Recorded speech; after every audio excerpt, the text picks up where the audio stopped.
Hey girl, you hungry? Because we're going to expand our empire in Food Chain Magnate.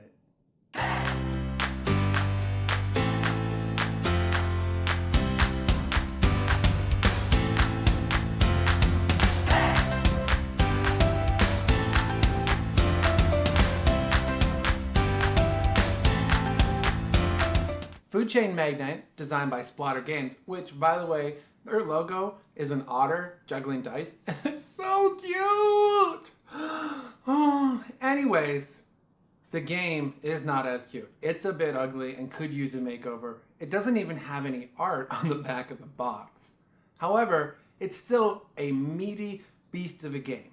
It's gonna take you at least 3 hours, so make sure you give yourself time. Throughout the game, you're going to be expanding your food chain and trying to collect the most money possible.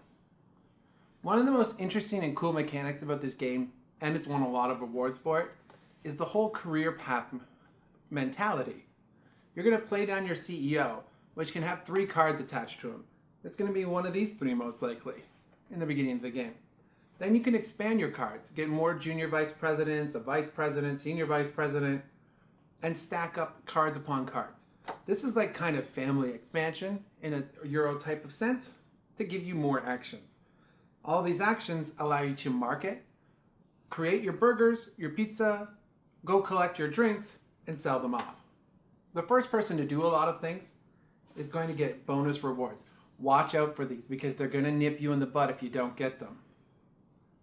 These, however, are tracked through a ton of cards. I honestly think that you should take a copy of this back sheet, print it, laminate it, and just X off the ones that you have. Because there can only ever be 1 per player, and the game comes with like 6 each.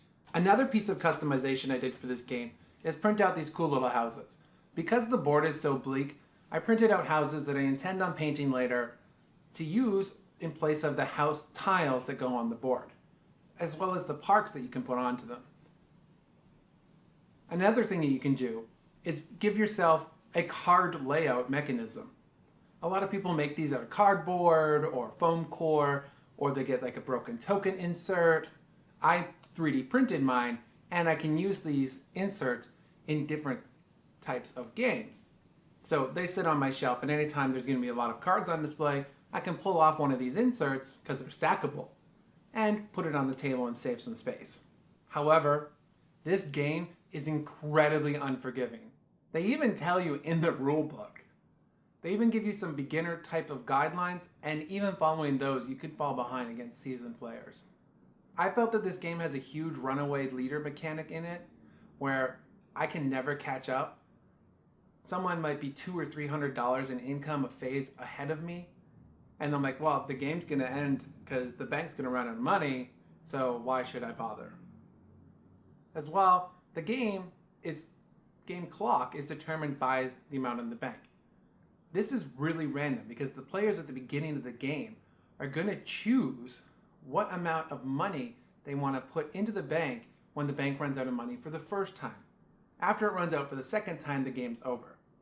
I think a good house rule for this is that start with the initial bank money at the beginning of the second round, then decide how much money is going to go into the bank. That's going to determine the game length and help you out a little bit more in deciding whether or not you continue to want to play, because after the first couple turns, you might be a little exhausted. Because this game is so much. It's a heavy economic game. It's not really for me, so I'm sorry, Food Chain Magnate. It's time to sashay away. Bye.